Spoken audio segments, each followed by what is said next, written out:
कल का जो टॉपिक हमारा था वो टॉपिक हमने डायमेंशनल एनालिसिस में पढ़ा था, ठीक है ना। आज का जो टॉपिक आने वाला है तो कल तक है, वो जो टॉपिक आएगा वो हमारा आएगा आज डायमेंशनल एनालिसिस में। हम लोग थोड़ा आगे पढ़ेंगे, ठीक है ना।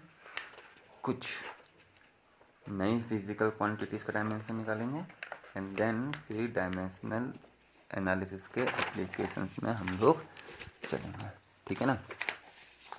चलिए अब क्या है, अब शुरू करते हैं आगे, ठीक है। तो कल हम लोगों ने कहाँ तक निकाला था भाई, बताइए। कल हम लोगों ने कहाँ तक निकाला था, क्या चीज़ किया था, क्या क्या किया था, ठीक है ना। बताइए क्या क्या किया था। कल हम फ्रीक्वेंसी तक पहुँच गए थे। व्हाट इज़ फ्रीक्वेंसी, बताइए। 1/टाइम पीरियड। फ्रीक्वेंसी का रिप्रेजेंटेशन किससे है, एन से या न्यू से या एफ से। फ्रीक्वेंसी को हम एन से भी रिप्रेजेंट कर सकते हैं, फ्रीक्वेंसी को हम new, this symbol is called new, और फ्रीक्वेंसी को हम एफ से भी रिप्रेजेंट कर सकते हैं। आपकी किताब में तीनों हो सकते हैं, कोई भी हो सकते हैं। मैकेनिक्स में बेसिकली हम एन से रिप्रेजेंट करते हैं फ्रीक्वेंसी को। मैकेनिक्स में है, मैकेनिक्स जहाँ पर force, length, time, distance, displacement की बात चलती है। जैसे ही हम ऑप्टिक्स में पहुँचते हैं लाइट में, हम फ्रीक्वेंसी को न्यू से रिप्रेजेंट करना शुरू कर देते हैं। और अल्टरनेटिंग करंट जब हम लोग पढ़ते हैं तो वहाँ पर फ्रीक्वेंसी को एफ से रिप्रेजेंट करते हैं। मतलब इस फ्रीक्वेंसी का नाम अलग अलग है, अलग अलग घरों में जा रहा है तो अलग अलग नाम से जा रहा है। कहने का मतलब एक यह है, नाम सिंबल से आप कंफ्यूज मत होइएगा, ठीक है ना। हालांकि इसका मतलब ये नहीं कि न्यू केवल फ्रीक्वेंसी को बताएगा, न्यू किसी को बता सकता है, एन केवल मतलब अलग एक ही चीज़ के बहुत सारे सिंबल हो सकते हैं भाई। फ्रीक्वेंसी के लिए एन का यूज़ हो सकता है, फ्रीक्वेंसी के लिए न्यू का यूज़ हो सकता है, फ्रीक्वेंसी के लिए एफ का यूज़ हो सकता है। अगर हम मैकेनिक्स में हैं तो फ्रीक्वेंसी बेसिकली एन से रिप्रेजेंट करते हैं। कुछ राइटर मैकेनिक्स में फ्रीक्वेंसी को न्यू से भी रिप्रेजेंट कर रहे हैं। ऑप्टिक्स में हम लोग फ्रीक्वेंसी को न्यू से रिप्रेजेंट करेंगे और अल्टरनेटिंग करंट में हम फ्रीक्वेंसी को एफ से रिप्रेजेंट करेंगे। अब जो भी है फ्रीक्वेंसी को बेसिकली जिससे भी लेते हैं तो वो इज इक्वल टू 1/टाइम period. And what is the dimension of time period, time T. तो क्या डायमेंशन आ गई भाई, टी की पावर -1 डायमेंशन ना, डायमेंशन पावर। तो क्या आ गया भाई, एम की पावर 0, एल की पावर 0, टी की power -1। What is this, this is the dimensional formula for frequency and these are the dimensions of frequency. What is dimension of mass for frequency, 0। What is the dimension of length for frequency, 0। What is the dimension of time for frequency, -1। That is frequency depends only on time, ठीक है। Now देखिए, अब हम लोग शुरू कर रहे हैं कुछ अलग क्वांटिटीज़ का डायमेंशन फॉर्मूला निकालें, ठीक है ना। अलग क्वांटिटीज़, अब आपको यहाँ पर फॉर्मूलेस याद रखने पड़ेंगे। अभी मत कहना कि सर शुरुआत में आप याद करने को बोल रहे हो, रटने को बोल रहे हो। अब मैं कुछ नहीं कर सकता हूँ इसके लिए। कोर्स जैसे जैसे आगे को बढ़ेगा हम इनके बारे में उन चैप्टर्स में डीपली सीखते रहेंगे। अभी हम लोग जो आगे फिजिकल क्वांटिटीज चलने वाली हैं इनके बारे में आपको डिस्क्रिप्शन नहीं दे सकते, देंगे तो भाई बहुत टाइम खर्च होगा क्योंकि वो आगे चैप्टर्स में ही आएंगे। तो पहला, अब हम डायमेंशनल एनालिसिस में डायमेंशन निकालने हैं प्लांक्स कांस्टेंट की। किसकी, प्लांक्स कांस्टेंट। अब प्लांक्स कांस्टेंट बड़ा अजीब लग रहा है, रिप्रेजेंटेशन इसका एच है, ये प्लांक्स कांस्टेंट है। हाई स्कूल में हम लोगों ने पढ़ा था लाइट के बारे में। ये पढ़ा था कि लाइट जो है source particle nature as well as wave nature. वो पार्टिकल नेचर भी शो कर रहा है और वेव नेचर भी शो कर रहा है। कौन, लाइट। तो लाइट जब पार्टिकल नेचर शो करता है तो उसके पार्टिकल को हम लोग रिप्रेजेंट करते हैं फोटोन से। लाइट के पार्टिकल को फोटोन कहा जाता है। फोटोन सुना होगा ना, फोटोन मतलब कोई बल्ब है तो उस बल्ब से रोशनी आ रही है, तो अकॉर्डिंग टू पार्टिकल थ्योरी उस बल्ब से बहुत सारे पार्टिकल यानी कि फोटोन्स आ रहे हैं। सन से अगर लाइटें आ रही है, सूरज से लाइटें आ रही है, तो पार्टिकल थ्योरी के अकॉर्डिंग उससे बहुत सारे पार्टिकल आपके ऊपर पड़ रहे हैं, या आप कहें कि उससे बहुत सारे फोटोन्स आपके ऊपर पड़ रहे हैं। तो एनर्जी जो होती है हर फोटोन की वो ई से रिप्रेजेंट करते हैं, and E equal to H nu. What is this, energy of photon. तो सर आप तो प्लांक्स कांस्टेंट की डायमेंशन निकालने की बात कर, तो ये फॉर्मूला क्यों बता दिया, क्योंकि इस फॉर्मूले में जो एच है ये प्लांक्स कांस्टेंट है, इस फॉर्मूले में जो न्यू है वो फ्रीक्वेंसी है, इस फॉर्मूले में जो ई है वो एनर्जी है। तो अगर अपने को प्लांक्स कांस्टेंट का डायमेंशन निकालना है तो आपको इस फॉर्मूले का यूज़ करना पड़ेगा. What is H? Planck's constant. What is E? Energy. What is new? Frequency. And what is this equation? This equation represent energy of each photon. अब अलग अलग फ्रीक्वेंसी के फोटोन की एनर्जी अलग अलग होगी. लाइट आ रहा है, लाइट अलग अलग कलर का हो सकता है, VIBGYOR में वॉलेट, ब्लू, इंडिको, कुछ भी हो सकता है. तो उन लाइट की फ्रीक्वेंसीज अलग अलग होंगी और अलग अलग फ्रीक्वेंसीज होंगी तो उनकी एनर्जीज भी अलग अलग होंगी. एच एक कांस्टेंट है, एच एक प्रोपोर्शनैलिटी कांस्टेंट है, इसको यूनिवर्सल कांस्टेंट भी कहते हैं. ये सब आगे डिस्कस हम लोग करेंगे, चिंता मत कीजिए. बस आप लोग इस फॉर्मूले को भी याद रखिए, equal to H nu. And what is equal to H nu? Equal to H nu represent energy of each photon. And H कितना होगा? H is equals to E upon nu. What is E? Energy. What is the dimensional formula of energy? ML2 T minus 2. ML2 T minus 2. Energy का पढ़ा था हमने. Energy capability of doing work is called energy. Work done करने की capability को हम लोग क्या कहते हैं? एनर्जी कहते हैं.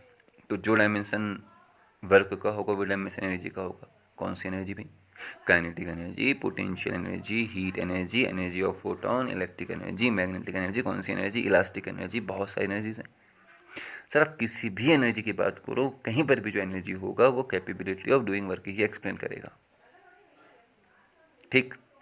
तो जो डायमेंशन वर्क का है वही डायमेंशन आपकी एनर्जी का भी होगा, चाहे वो एनर्जी फोटोन की ही क्यों ना हो. एनर्जी मतलब कैपेबिलिटी ऑफ डूइंग वर्क. चलिए ओरल करते हैं, आप भी सोचो. वर्क इक्वल टू, हाँ, फोर्स इनटू डिस्प्लेसमेंट. सही जा रहे हो. Force into displacement. तो वर्क का डायमेंशन, फोर्स का डायमेंशन इनटू डिस्प्लेसमेंट का डायमेंशन. फोर्स अब याद हो गया होगा, फोर्स मास इनटू एक्सीलरेशन. मास का डायमेंशन, हाँ, m. एक्सीलरेशन का डायमेंशन, सही जा रहे हो, L/T-2. कल बहुत बार रिपीट किया था, अब याद होगा. तो फोर्स का dimension ML/T-2 into displacement. Displacement का डायमेंशन L. तो क्या हो गया? ML/T-2 into L. वो L इस L से मल्टीप्लाई होगा तो ML/2T-2 एनर्जी. अब कल का टॉपिक देखिए और आपने कॉपी में नोट किया होगा तो आपको वहाँ पर ई पता लग गया होगा. और न्यू का जो डायमेंशन होगा वो होगा फ्रीक्वेंसी. तो फ्रीक्वेंसी हो गया T-1. फ्रीक्वेंसी हो गया T-1. T-1 कहाँ जाएगा? ऊपर. क्या बनेगा? +1. -2 +1 कितना हो गया? सॉल्व करते हैं. ML2T-2 और T-1 जो ऊपर गया तो ऊपर जाके T+1 बनेगा. तो प्लस माइनस, -2 +1 -1. तो H का डायमेंशन क्या है भाई? Dimension of H. Dimension of H कितना आ गया भाई हमारा? ML2T-1. This is the dimensional formula for Planck's constant. देखिए भाई डायमेंशनल फॉर्म. अच्छा, what is the dimension of mass? 1. What is the dimension of length? 2. What is the dimension of time? -1. तो ये भी तो तीनों डिपेंड कर रहा है लेकिन अलग तरीके से डिपेंड कर रहा है. ठीक है ना. तो ये डायमेंशन फॉर्मूला ऑफ H हो गया. फिर मैं एक बात बोलता हूँ कि डायमेंशनल फॉर्मूले मैक्सिमम हमारे यहाँ पे 11th में, अभी मैकेनिक्स में तो ML/T में आ रहे हैं. तुमने कहा बड़ा आसान है ML/T हम लोग रट लेंगे, लेकिन डायमेंशन में पावर, डायमेंशन सबके अलग अलग है. कितना कोशिश कर लो नहीं याद कर सकते, तो आपको फॉर्मूले ही याद करने पड़ेंगे. प्लांक्स कांस्टेंट के लिए क्या कहेंगे? जैसे मैं कहीं न्यूमेरिकल में प्लांक्स कांस्टेंट आ गया तो प्लांक्स कांस्टेंट कहते ही आपके दिमाग में तुरंत E=H आएगा. प्लांक्स कांस्टेंट मतलब एनर्जी ऑफ फोटोन से निकलेगा. एनर्जी ऑफ फोटोन होता है E=H. H Planck's constant. तो H इक्वल्स टू कितना हो गया भाई? E/μ. H equal to E/μ. E का डायमेंशन जो वर्क का होगा, वर्क का dimension force into displacement. Force ML/T-2 into L. तो ML/2T-2 अपन फ्रीक्वेंसी भी निकाल रखा है कितना? T-1. ऊपर जाके कितना हो गया? ML/2T-1. ये आपका आंसर आ गया. किसका? Dimension formula of Planck's constant H. ठीक है ना. ये नोट कीजिएगा. अब नया डायमेंशन निकालते हैं. Dimensional formula for gravitational constant G.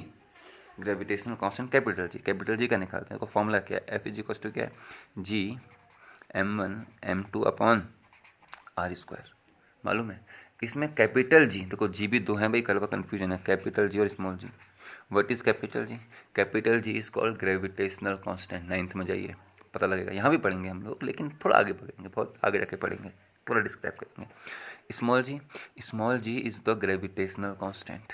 नहीं, sorry, capital G is the gravitational constant, universal gravitational constant, small ji is gravitational acceleration. इस फोर्स से जो वेलोसिटी चेंज आएगा, जो एक्सीलरेशन आएगा, उसको हम स्मॉल जी से रिप्रेजेंट करेंगे। Capital G is the gravitational constant, small ji is the gravitational acceleration. अब ये एक्सीलरेशन है तो इसकी डायमेंशन तो आपको याद हो गया, एक्सीलरेशन का change in velocity upon time, change in velocity मतलब velocity L T minus one upon T, T ऊपर गया तो एल टी माइनस टू, तो जी का डायमेंशन क्या हो गया, एल टी माइनस टू। इस जी का डायमेंशन हमको निकालना है। हालांकि कुछ दिन बाद आपको इस जी का डायमेंशन भी ओरल याद होगा। तो यहाँ से जी का डायमेंशन निकालना है, यहाँ पर डायमेंशन किसका निकालना था, एच का निकालना, तो एच को सेपरेट किया। यहाँ पर डायमेंशन किसका निकालना है, जी का निकालना, तो जी को सेपरेट करोगे तो जी इज इक्वल्स टू कितना बेटा आपका एफ इंटू यहाँ गया आर स्क्वायर अपॉन कितना हो गया M one M two, F into R square upon M one into, solve करेंगे ना, जी का डायमेंशन निकालना है तो जी को सेपरेट किया, आर स्क्वायर यहाँ गया, R square M one M two upon में आ गए। तो व्हाट इज एफ, फिर देखते हैं भाई एफ फोर्स, रफ में कीजिएगा, force is equals to mass into acceleration. नहीं याद हो रहा है तो बार बार कीजिए, याद हो जाएगा। तो मास का डायमेंशन एम, एक्सेलरेशन अभी थोड़ी देर पहले आपने बोला एल टी माइनस टू, तो फोर्स का डायमेंशन क्या है भैया आपका, इसका डायमेंशन रहा एम, बताइए L T minus two, M L T minus two, ये किसका डायमेंशन है, फोर्स का। आर क्या है, लेंथ, लेंथ का डायमेंशन क्या है भैया आपका L square, R L distance है ना, डिस्टेंस के लिए एल का यूज़ करेंगे, L square. M one mass है तो मास का डायमेंशन एम, एम टू भी मास है, इसका डायमेंशन अभी मत करना sir M one M two यहाँ क्यों नहीं लिखा, भाई एम वन किसको रिप्रेजेंट कर रहा है, मास को, तो मास का रिप्रेजेंटेशन एम से है। एम टू किसको रिप्रेजेंट कर रहा है, वो भी मास को रिप्रेजेंट कर रहा है, तो उसका रिप्रेजेंटेशन भी एम ही से आएगा। तो क्या फॉर्मूला बन गया, M L one two, two और one three, M L three T minus two, ये m का पावर वन है, ये m का पावर वन है, वन और वन कितना रहा टू, तो अपॉन में एम स्क्वायर हुआ, अपॉन में डिनोमिनेटर में एम स्क्वायर, ऊपर जाएगा तो m का पावर माइनस टू बना, ये पावर क्या है वन, ये पावर क्या है माइनस टू, तो क्या आ गया बेटा आपका m की पावर माइनस वन, वन और minus two, minus one into L का पावर थ्री इंटू टी का पावर माइनस टू। तो what is this, this is the dimensional formula for gravitational constant जी। अब शुरुआत में एक आध महीने तक आपको जब डायमेंशनल निकालना होगा तो एकदम से नहीं निकलता भाई, क्या करना पड़ता है, कुछ नहीं भाई, आपको क्या याद करना है, फॉर्मूले। अगर आपसे प्लांक्स कांस्टेंट पूछा है तो आप तुरंत दिमाग में लिखा होगा भाई Planck's constant equal to H नहीं होता है, H equal to E upon नहीं हो गया, ई का डायमेंशन आपका एनर्जी का है, नी का डायमेंशन आपका फ्रीक्वेंसी का है, तो आपने तो वैल्यूज पुट अप कर आंसर आ गया। ग्रेविटेशनल कांस्टेंट निकालना है तो F equal to G M one M two upon R square. What is G, gravitational constant. What is m1, mass of first body, m2 mass of second body, r distance between the two massive particles, उन दो masses के बीच का distance। तो g कितना आया, g is equal to, हमने जब solve किया तो f into R square, G equal to F into R square upon M one M two आया। तो f का डायमेंशन क्या है, M L T minus two, R का डायमेंशन क्या है एल स्क्वायर, एम वन का डायमेंशन एम, एम टू का डायमेंशन एम, तब इसको पूरे को सॉल्व किया तो क्या डायमेंशन आ गया m minus one L three T minus two. तो this is the dimensional formula for gravitational constant G. तो किसका डायमेंशन निकल गया बेटा आपका, ग्रेविटेशनल कांस्टेंट जी का डायमेंशन हमारा निकला। ठीक है, तो दो डायमेंशन हमने एक्स्ट्रा निकाले, एक प्लांक्स कांस्टेंट और एक ग्रेविटेशनल कांस्टेंट। एक और निकालते हैं, कुछ क्वांटिटीज़ की और डायमेंशन निकालते हैं।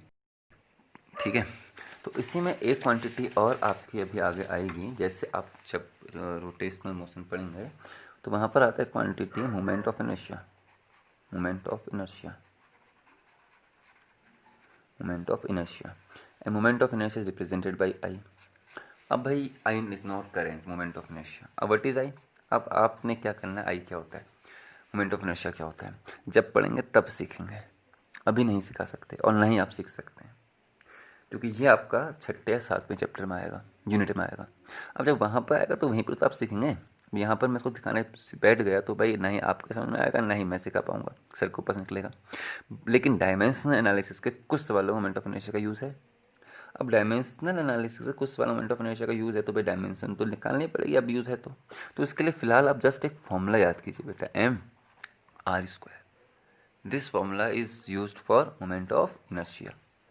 आई मोमेंट ऑफ इनर्शिया है, एम मास है और आर डिस्टेंस है। कौन सी डिस्टेंस है छोड़िए, जो भी है, ये लगता है रोटेशनल मोशन में, किसमें लगता है, रोटेशनल मोशन के लिए।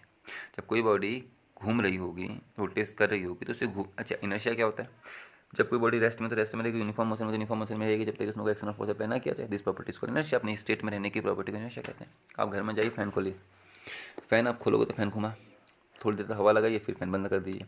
क्या फैन का स्विच ऑफ करते ही फैन बंद हो जाता है? ना, थोड़ी देर तो घूमते रहता है। और जब फैन स्टार्ट होता है क्या एकदम से अपनी स्पीड पकड़ लेता है? ना, कुछ टाइम लगता है। तो रेस्ट में जब था, रेस्ट से रोटेशन मोशन में आने का अपोज भी किया, और रोटेशन मोशन से एकदम रेस्ट में आने का भी अपोज कर रहे हैं। उसी अपोज को हम लोग मोमेंट ऑफ इनर्शिया कहते हैं। मतलब इनर्शिया का रोटेशनल मोशन में आ गया तो उसको हम लोग कहेंगे मोमेंट ऑफ इनर्शिया। इसका वैल्यू है mr²। ये हम आगे सीखेंगे भाई। तो m का डायमेंशन m, r का डायमेंशन l, तो इसका डायमेंशन क्या होगा बेटा? ml²। तो this is the dimension of moment of inertia. ठीक है, तो आप अच्छा इतने डायमेंशन निकालिए। अब जब हम न्यूमेरिकल करेंगे, कोई किताब पकड़ लेंगे हम लोग एनसीईआरटी जो भी, तो उसके सवाल करेंगे, न्यूमेरिकल्स करेंगे। अब उस न्यूमेरिकल में कोई अगर एक्स्ट्रा फिजिकल क्वांटिटी अपनी आ गई, तो उस एक्स्ट्रा फिजिकल क्वांटिटी जो हमने आज तक कभी सुनी ही नहीं है, हालांकि 11th में आगे जाके पढ़ते रहोगे, सुनते रहोगे, तो उसको हम उसी समय डिस्क्राइब करके उसके डायमेंशन निकाल देंगे। अभी हम ज़्यादा अपना सर नहीं कर रहे, अभी हम डायमेंशन निकालना सीख गए, डायमेंशंस क्या होती है वो समझ चुके हैं। ठीक है, तो अब हम लोग चलते हैं सीधे सीधे डायमेंशनल एनालिसिस के एप्लीकेशन पर। ठीक है, डायमेंशन एनालिसिस के एप्लीकेशन पर। ठीक है, तो अब क्या चल रहा है? एप्लीकेशन ऑफ क्या है अपना डायमेंशनल एनालिसिस। ठीक है, डायमेंशन एनालिसिस का एप्लीकेशन। ठीक है, application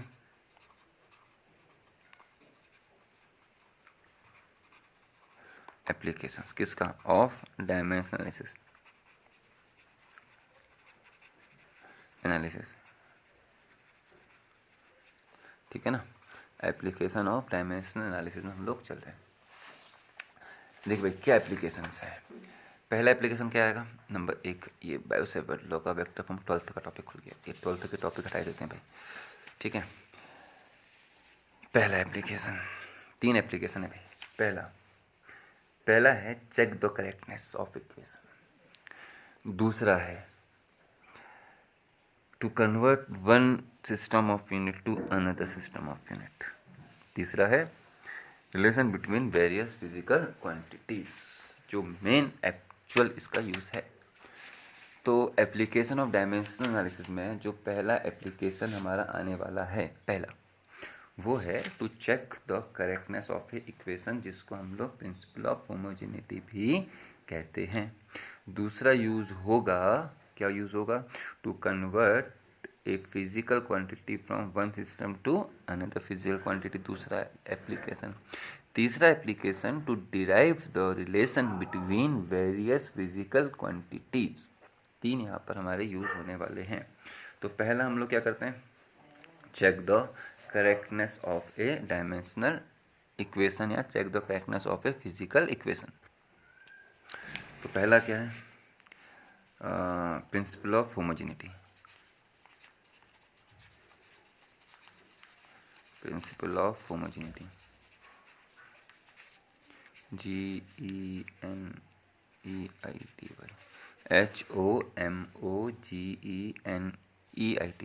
HOMOGENEITY, principle of homogeneity. ठीक है ना, तो प्रिंसिपल ऑफ होमोजेनिटी। अब होमोजेनिटी क्या है पहले करते हैं इसको, या इसको हम लोग कहते हैं to check the correctness. To check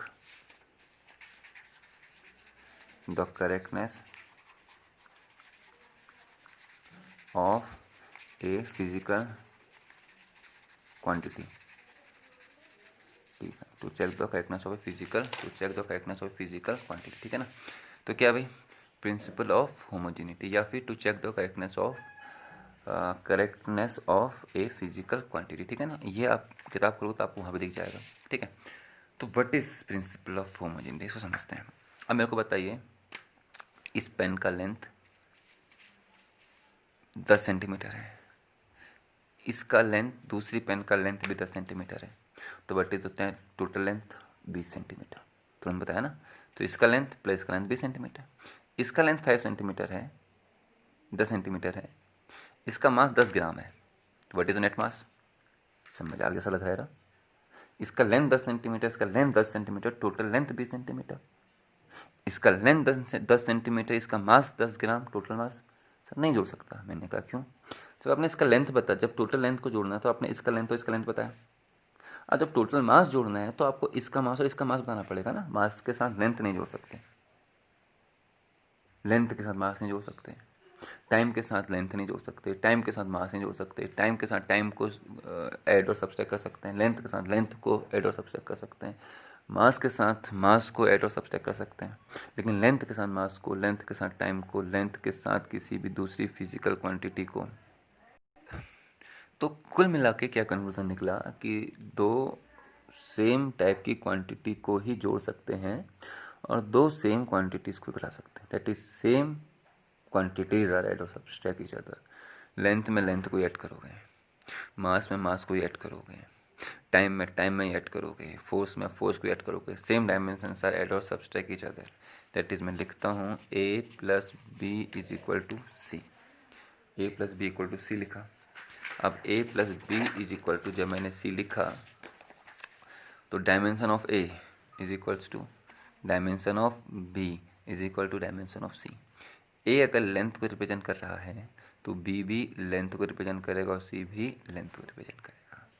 a अगर मास है तो b भी मास होगा और c भी मास होगा।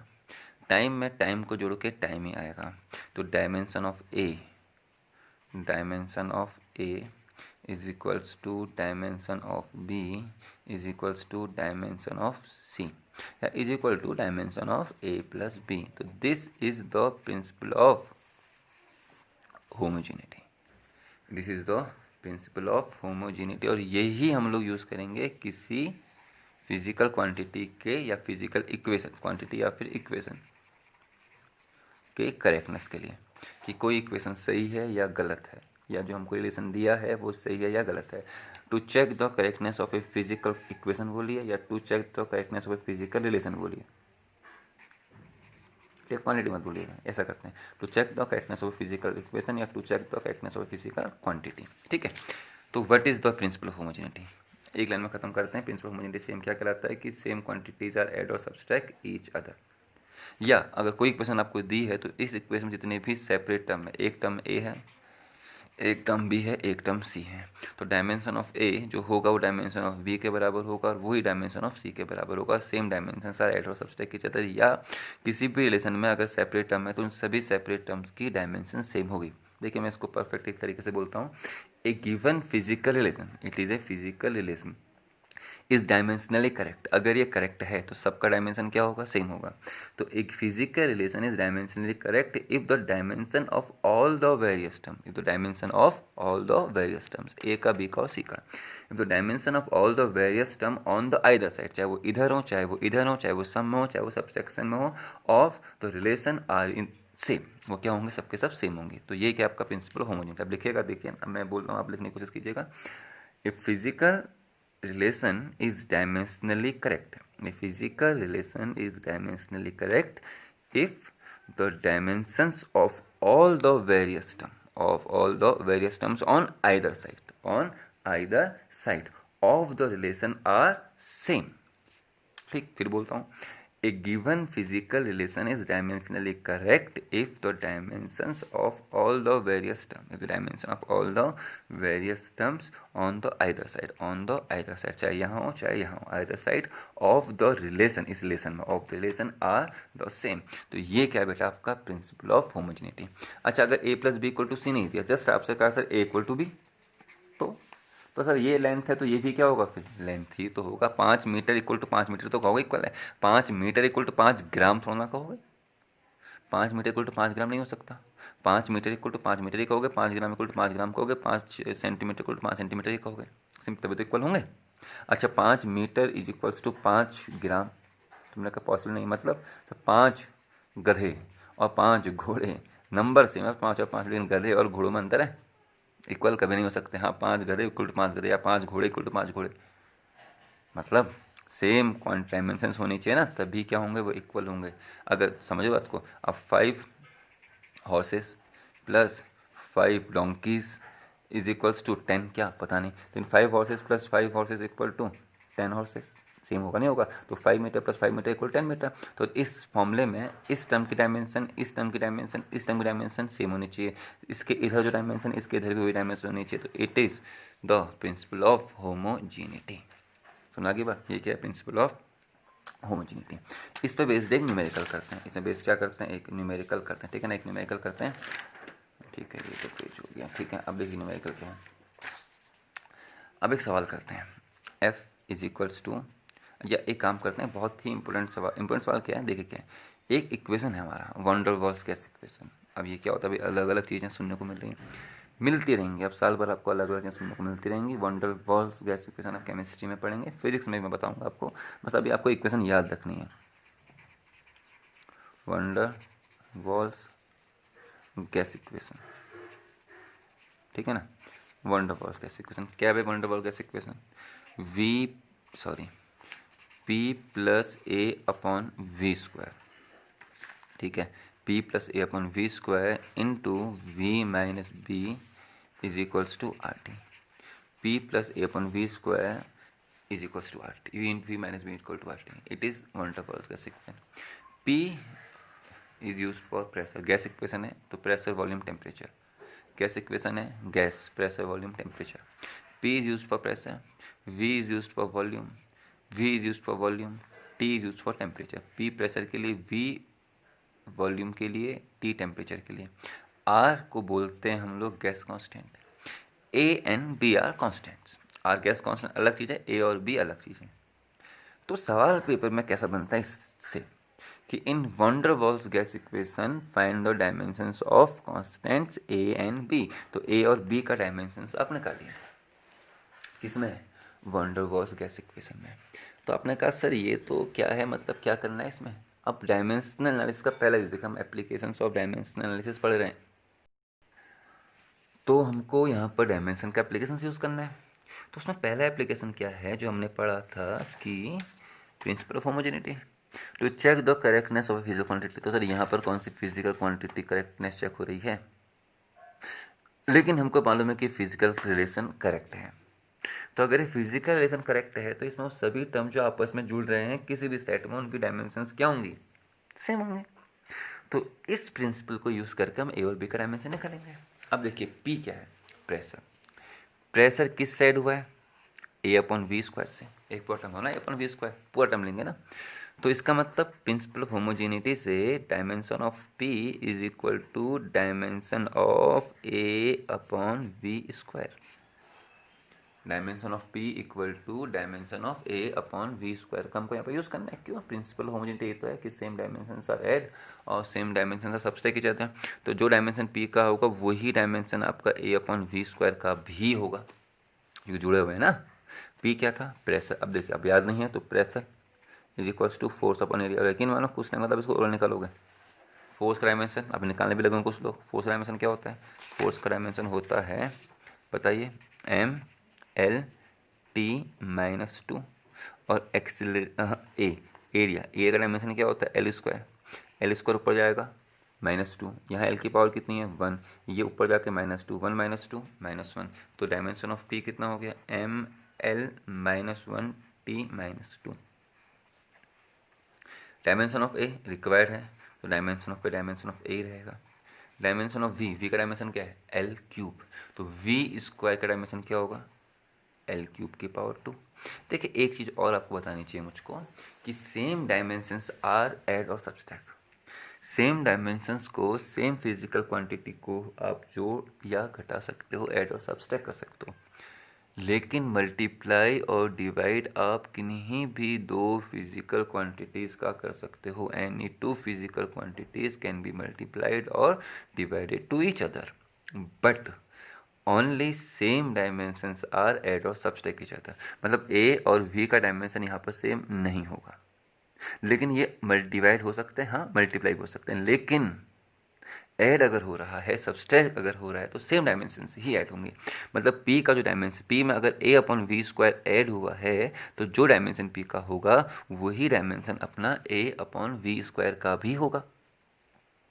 तो पी का डायमेंशन क्या है भाई, M L T minus two. Dimension of A दो अलग अलग डिवाइड हो सकती हैं, मल्टीप्लाई भी हो सकती हैं। वी का क्या है, एल क्यूब, तो वी स्क्वायर का क्या होगा, एल क्यूब का टू। अब ये एल क्यूब का पावर टू एल सिक्स, और एल सिक्स यहाँ आ गया, तो क्या आ गया भाई आपको बताना, M L minus one T minus two तो है ही है, और जो एल क्यूब का स्क्वायर वो यहाँ आ गया तो एल सिक्स हो गया। तो ये क्या हो गया आपका डायमेंशन ऑफ ए। तो इसकी पावर -1 इसकी पावर 6, तो 1 और 6 कितना रहा 5, -1 और 6 5, तो ml5t-2, तो it is the dimension of A. तो ये किसका डायमेंशन हो गया, ए का। था था आसान। हमने क्या किया, हमको एक रिलेशन दिया था, हमको नहीं मालूम भाई रिलेशन क्या है। हाँ, हमको उस रिलेशन में जो फिजिकल क्वांटिटीज़ दी थी वो मालूम है, कौन प्रेशर है, कौन वॉल्यूम है, कौन टेम्परेचर है और कौन कॉन्स्टेंट्स है। और हमसे ये कहा गया कि जो कॉन्स्टेंट्स हैं उन कॉन्स्टेंट्स के आप डायमेंशन निकालिए यूजिंग डायमेंशन एनालिसिस। और डायमेंशनल एनालिसिस के 3 एप्लीकेशंस हैं, 3 यूजेस हैं। पहला क्या था, प्रिंसिपल ऑफ होमोजेनिटी, या to check the correctness of a physical quantity या फिर इक्वेशन। तो हमने उस प्रिंसिपल बेस्ड एक न्यूमेरिकल किया जिससे हमने इस कांस्टेंट का वैल्यू निकाला। क्या कहा कि p से कौन जुड़ा हुआ है, a/v²। तो p का जो डायमेंशन होगा वही किसका डायमेंशन होगा, a/v² का।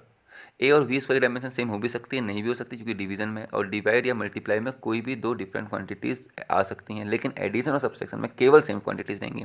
तो पी किससे ऐड हुआ है, a/v² से, तो पी का डायमेंशन ए और वी स्क्वायर के डायमेंशन के बराबर होगा। तो dimension of A upon dimension of वी², वी का मतलब l³ का स्क्वायर, इसको डायमेंशन ऑफ पी। तो ए का डायमेंशन निकल गया। अब बी का निकालना है। बी क्या हो रहा है, सब्सट्रैक्ट हो रहा है, किससे हो रहा है, वी से हो रहा है। अब ओरल है भाई, बी अगर वी से सब्सट्रैक्ट हो रहा है तो प्रिंसिपल क्या था कि सेम डायमेंशंस आर ऐड और same dimensions are subtract. Same dimensions को ही आप ऐड या सेम डायमेंशंस को आप सब्सट्रैक्ट कर सकते हैं। तो इसका मतलब जो डायमेंशन v का होगा वो डायमेंशन b का भी होगा। तो dimension of b is equals to dimension of v, या dimension of v equal dimension of b, because same quantities are add और सब्सट्रैक्ट। ये क्या है, वॉल्यूम। तो इसका मतलब डेफिनेटली b भी किससे रिप्रेजेंट करेगा, वॉल्यूम को। तो v का डायमेंशन क्या है, l3, तो b का भी क्या होगा, l3। तो dimension of b is equals to क्या बेटा आपका, l3। नहीं समझे, तो ये क्या भाई आपका डायमेंशन ऑफ बी। ये क्या था, प्रिंसिपल ऑफ होमोजेनिटी पर बेस्ड एक क्वेश्चन। अब इसको आप क्वेश्चन कैसे बना के लिखोगे, आप ऐसे नहीं करोगे, ये तो खैर आंसर हो गया ना। तो आप सवाल कैसे लिखे, सवाल मैंने लिखा नहीं, सवाल आप आगे लिखोगे, in van der Waals gas equation find the dimension of constant A and B. सवाल क्या है, आंसर है, सवाल क्या है, in van der Waals gas equation find the dimension of A and B. लेकिन उसके लिए आपको वंडर वॉल्स गैस इक्वेशन पता होना चाहिए, तो आप इसको फिलहाल अभी याद रखोगे। ये हम लोग आगे जाके पढ़ेंगे, इसका डिस्क्रिप्शन आगे के चैप्टर में आएगा, जब किसी चैप्टर के अंदर आएगा तो ही इसका डिस्क्रिप्शन होगा, अभी ये डिस्क्राइब नहीं है, बस आपको याद रखना है। आपको पेपर में भी इक्वेशन लिख के दी गई होगी, कर लेंगे ना। एक सवाल और करते हैं, देखिए एक सवाल और करते हैं, कोई भी सवाल उठा लीजिए। एफ फॉर फोर्स, कुछ भी बना लीजिए, a प्लस बी क्या लें, t प्लस CT², कैसा एक रिलेशन। तो in this relation find the dimension of A B and C. Question number 2 application उस टॉपिक का, आप क्या लिखोगे, in the following relation find the dimension of constant A B and C. F stand for force, F किसके लिए use हो रहा है, फोर्स। टी किसके लिए यूज हो रहा है भाई, time. T is time, F is force. What is A, B and C? A, B and C are constants.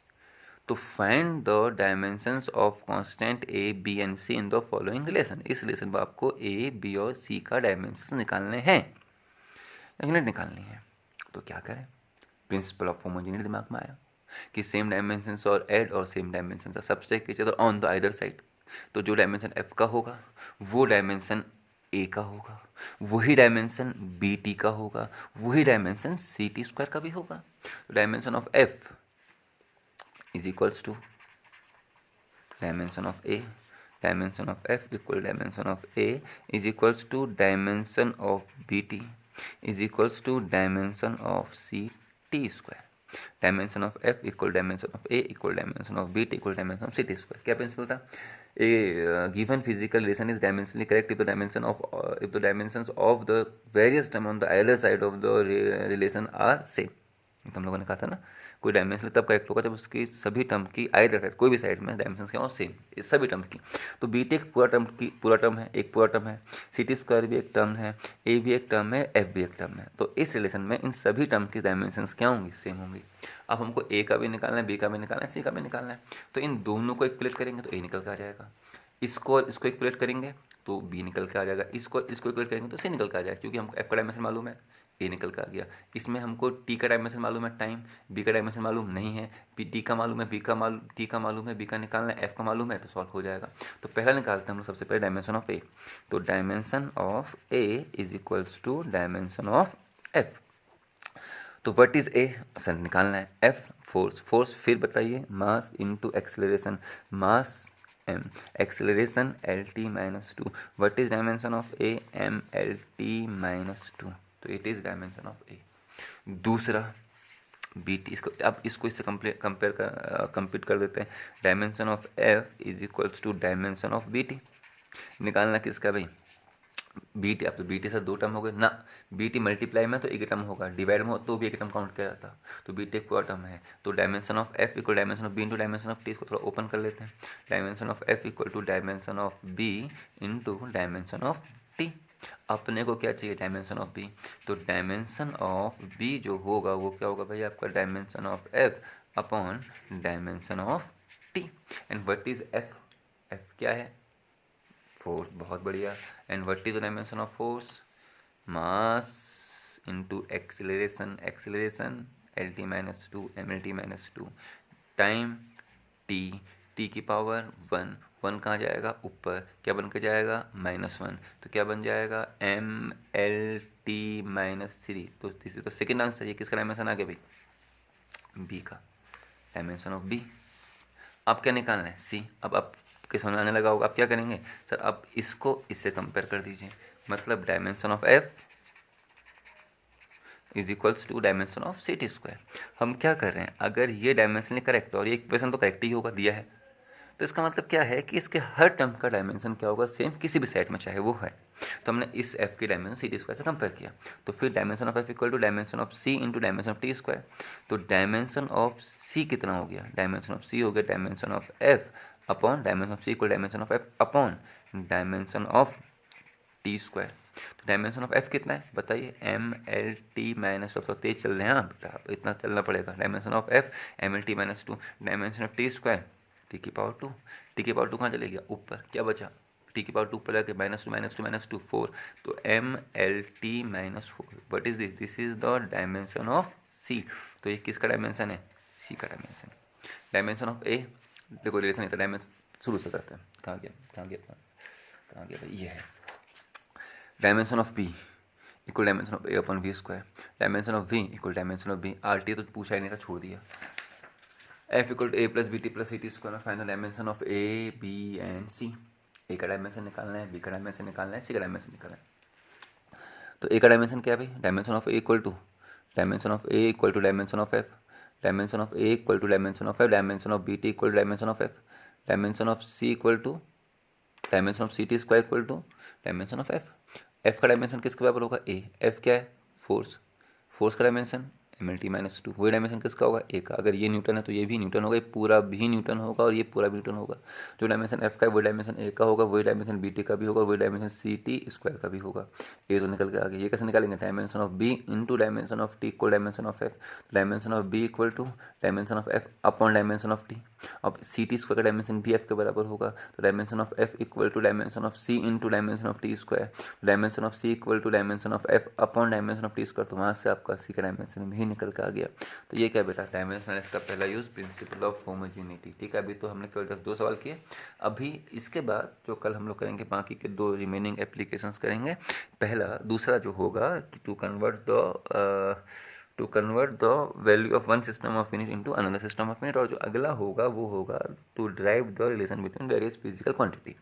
तो पहले हमारा मेन काम क्या है कि चैप्टर को हम लोग सामने 2 न्यूमेरिकल टॉपिक करते हैं, उसके बाद जैसे ही चैप्टर खत्म होगा उसके फिर सारे के सारे न्यूमेरिकल हम करना यहाँ पे स्टार्ट करेंगे। ठीक है ना, तो ये आपका हो गया भाई। ठीक है, तो पहला टॉपिक जो आज हमने पढ़ा, क्या पढ़ा, vector form of Biot Savart, sorry vector 12th का है, ये आपका नहीं। तो हमने पहला टॉपिक जो पढ़ा, हमने आज कुछ डायमेंशन निकाली थी, किसके निकाली थी, फ्रीक्वेंसी की, याद है। फिर Planck's constant equal to H nu, फिर हमने निकाला था प्लांक्स कांस्टेंट के बाद अपना बताइए ग्रेविटेशनल कांस्टेंट जी का, फिर हमने निकाला मोमेंट ऑफ इनर्शिया फॉर्मूला याद रखिएगा। फिर हमने सीधे आ गए थे एप्लीकेशंस पर, किसमें आ गए थे, एप्लीकेशन ऑफ डायमेंशन एनालिसिस में। कितनी एप्लीकेशंस हैं, 3। पहली प्रिंसिपल ऑफ होमोजेनिटी, दूसरा to convert one system of unit of into another system of unit, तीसरा to derive the relation between various physical quantity. इसमें से एक हम लोगों ने सीखा आज, प्रिंसिपल ऑफ होमोजेनिटी। टेस्ट में ये आ सकता है, पेपर में आ सकता है। ठीक है, बोल्ड होता तो डेफिनेटली आता, तो आ सकता है, ध्यान दीजिएगा। उसके बाद हम लोग कल करेंगे to derive the relation between various physical quantities या फिर, ठीक है ना। तो ये है, बहुत टफ नहीं है चीज़ें, बहुत आसान भी नहीं है। ठीक है ना, चीज़ें बहुत टफ भी नहीं है, चीज़ें बहुत आसान भी, बस ये है कि आपका कितना ध्यान उनको पढ़ने में है। आप जितने ध्यान से उनको पढ़ेंगे तो आपको वो चीज़ें आएंगी, अदरवाइज़ आपको वो चीज़ें नहीं आनी हैं। तो प्लीज़ ध्यान से उन चीज़ों को पढ़िए। ये करते हैं, बाकी कल करेंगे।